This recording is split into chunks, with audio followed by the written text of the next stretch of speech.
Still waiting for a big smile out of you. You're up 2-0. What's the story? Are you not happy, or you're only half happy, or? Still to be happy about. You're up 2-0. Job's not finished. Job finished. Hold up. It's running one. Siri, play that new shit. Yeah. Yeah. Run to one. Time to get it done. Pressure zone. Feeling like a ton. Run to one. Time to get it done. Precious. 3, 2. Who want it? Who want it? Welcome, ladies and gentlemen. Who want it? Two. Bricks, Yeah. Could have been anywhere in the world, but you here with me. I appreciate that. So without further ado, let's get right into it. Yes, sir. Hey, it's still run to one, baby. So the run to one music is still playing, and I gotta pat myself on the back. That joint is fire. The beat fire. It's just a fire joint. We having a fire good time. Run to one. We got to talk about it, Carl. Let's talk about it. Thank you, Carl. No, I gotta get this off my chest. I just have to get. I can't go any further. It can't hold no more. I have to get this off my chest. Run to one. I mean, the SimWorld Prep this season has given out a lot of awards, but I must say, one of these awards were given out very faulty, very undeservingly, and I just don't understand it. Player of the Year was stolen out of the trunk of those who were taken into his rightful place and were just handed to Jafet Towns.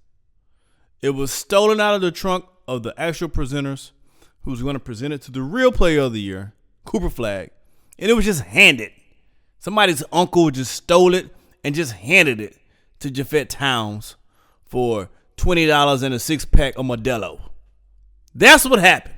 Because there's no way on God's green earth you can make me believe that Jafet Towns actually deserved that award over Cooper Flag. On what metric? You know what? Let's have some fun. I'm going to take this time right now. Player of the Year. And everyone have their own definition of Player of the Year. Well, fine. Let's play with a bunch of different metrics. Let's just throw some things out here because everybody's definition of Player of the Year is going to be different, right? So everybody love moving the goalpost. So let's try playing the move the goalpost game and let's see what happens. Players and coaches, tell me right now in the chat, which one of those players kept you most up at night? Jafet Towns or Cooper Flag? Which one did you find damn near unguardable? There was nothing you could do about it. Jafet Towns or Cooper Flag? Which coach did you say, man, I have nobody to even slow this guy down? He killed me. Is it Jafet Towns or Cooper Flag? I'm going to stop the show right now so you can press pause and just put your answer in the chat. Was it Jafet Towns? So two questions. It's a 2-answer choice answer. Is either Jafet Towns or Cooper Flag? Which one kept you most worried throughout the day and the night before? Was it Jafet Towns or was it? I don't need no explanation. I don't need no long draw. I know some of you guys love to write paragraphs. Not this one. Just pause it right now. Jafet Towns or Cooper Flag? And we'll wait.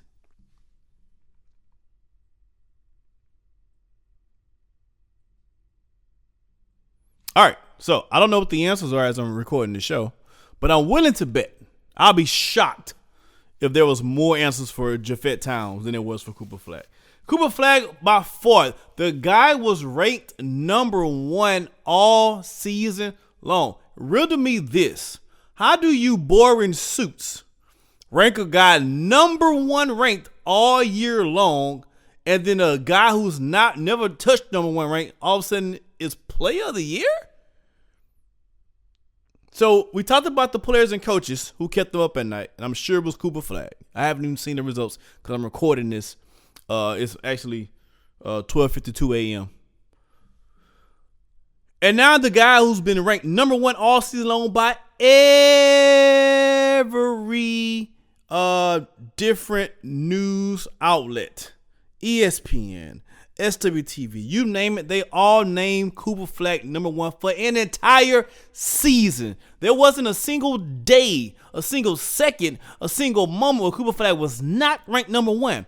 The Player of the Year couldn't get that one time. So he was number two or less the entire season, and all of a sudden he's the best player. He's a Player of the Year. How, Sway? How? So what makes that make sense? So that's two different things I'm looking at.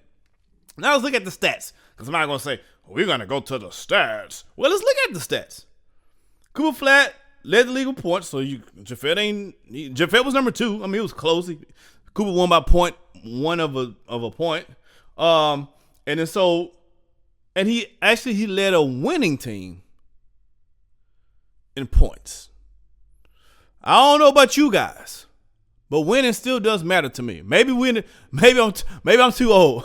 maybe winning don't mean what it used to mean. Everybody wants participation trophies, 6th place trophies, 12th place trophies. I'm glad I showed it. My mama dropped me off trophies. That's probably what you guys are thinking. I'm not from that era. I'm not from my mama dropping me off participation so I get a trophy. No. I'm not from that era. Now, the Jafet Town stands are going to say, well, he was responsible for more points than everybody else in the league. Yeah, because his team sucked. There's nobody to pass the ball to. It's easy to be responsible for the most points when your teams. Let me not say suck. These are kids. When the players on your squad are subpar players, it's a lot easier to. Who else you gonna pass it to?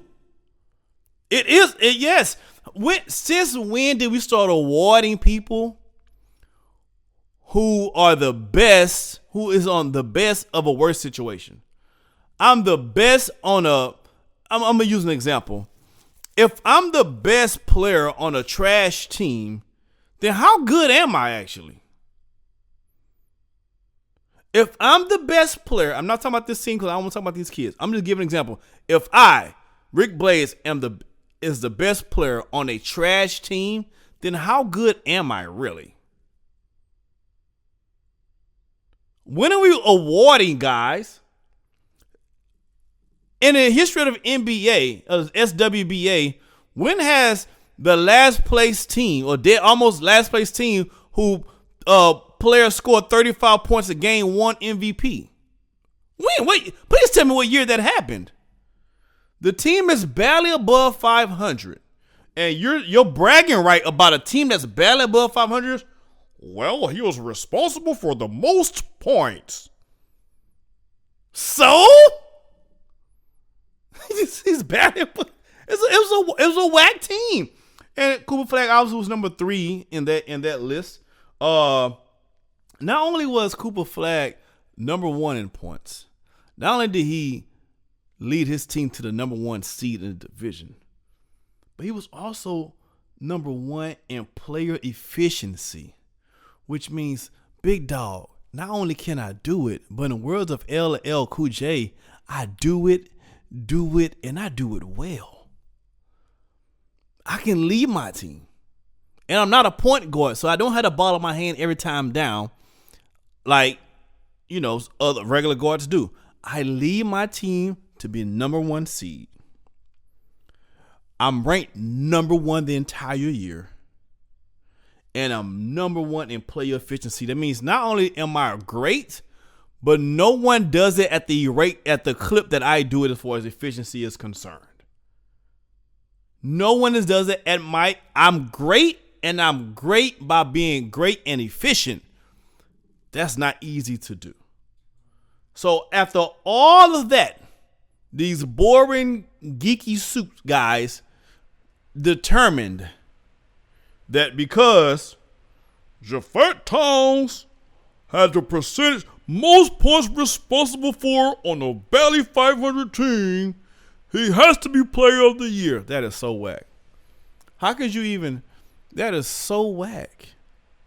Jafet Towns that's the only thing I see on the stats that even Jafet Towns most points responsible for. I think he got total points too. He had the most total. But he ain't had nobody to pass it to. Of course you got total points. Of course you got total points. The total points on a sub 500 team. Again, we're rewarding mediocrity. And maybe I'm too old school, but mediocrity sucks. And I don't reward that. Would you tell your girlfriend, baby, you're a terrible girlfriend, but you try so hard. You know what? I'm going to stick with you because although you suck as a girlfriend, you're the best, sorriest girlfriend I've ever had. Out of all the sorriest girlfriends I've had, you've tried the hardest. And because you tried the hardest, I'm going to stick with you. Good luck, chump. Anyway, off of that. I just had to get that off my chest. You know, let's cuss and discuss it. I had to get that off my chest. And this is not coming from a Cooper Flag stan. I'm a Justin Bell stan. I'll tell you who I'm a stan for. I am a Kasim Porter Jr. stan. I'm close to a Kai Killen stan. So there's some guys I am stands for. I'm not gonna. I don't mince words. I don't hide behind it. But I'm not a Cooper Flag stan. But I just gotta call it balls and strikes. I'm sorry. It is what it is. There's no proof. There's no evidence. There's no argument that I've even can see or consider that would say for sure the majority would say that Japhett Towns is over Cooper Flag. In what universe? Anyway, enough is enough. All right, we got some run-and one playoff games. And, man, can I give it up one time? I got to give it up one time. The farewell tour continues. SimWorld Middle East. Baby, I'm riding with you. I'm going to stand for Middle East right now. I'm going to stand for that team right now. The Disney cameras are floating around, and they're following every step they make because these guys are making a story. They're making dreams come true, and I'm here, and I'm ready, and I'm along for the ride. Pick me up on the bandwagon. I'm ready to roll. Now, will they win the next game? I don't know, but I hope so. Can they win the whole thing? Probably not, but I hope so. I hope the magic continues. And I just love the way that they're playing. I love the heart. I love their toughness. We got the Originators going against Bad Boys. Run DMV versus Philadelphia won last night. Philadelphia moving on to go against who I believe is going to be the Originators. And then over here in the Southern region, Southeast Select and Queen City, Yacht Club defeated Gulf Coast Lockdown, which was a really good game. So Yacht Club moves on. Bay Area Breakers versus Beyond the Arch. Rocky Mountain with a really good team against Best Coast. Best Coast gonna be good next year. They got a lot of good young talent. They're gonna be really, really good next year. Watch out for them. Middle East versus APAC. Middle East, I'm pulling for you, baby. You're the only AC remaining. I'm pulling for you. And then Europe took care of Oceania 77-59. So the winner of APAC and Middle East is gonna face Europe. I'm pulling for you, Europe. I mean Middle East. I am pulling for you. It's been a great run. I love you guys' effort. I love your intensity. I love the never say die attitude. All right. So for these second rounds, let's see who I got. I get a chance to make a choice while everybody shows are coming after mine. So I got Originators beating Bad Boys. So Originators versus Philadelphia. Southeast Select versus Queen City. I love what Queen City has been doing. I really do. I think the grit that Southeast Select has shown. I think the last game against Indy Strikes was a real big test for them. I think they're ready. This is what Southeast Select does. They make their run. So I got Southeast Select taking out Queen City. Sorry, Coach Skinny. It's just how I feel. And then with Bay Area Breakers versus Beyond the Arch. To me, this is a toss-up game. I'm sorry, Beyond the Arch is AC too. So 2 ACs. Middle East and Bay Area and Beyond the Arch. I really think this is a toss-up game. I know the seeding says 4-8, but to me it's a toss-up game. That's a tough one. I'm going to take Bay Area barely, and I mean barely. I'm going to barely take Bay Area because I think Beyond the Arch can this confidence things is something else, man. You never know. And of course, I'm taking Middle East over APAC. I'm not even breaking that down. I don't even care what the odds are. I don't know what the number. I don't know what it look like. APAC, thanks but no thanks. I got Middle East. All right, let's talk about it. What I said as far as my picks. You guys agree? You disagree? can we discuss in the chat about it? Don't meet me there in the chat. Beat me there in the chat so I can see you there. I'ma holler at y'all. Peace. Run to one, time to get it done. Pressure zone, feeling like a ton. Run to one, time to get it done.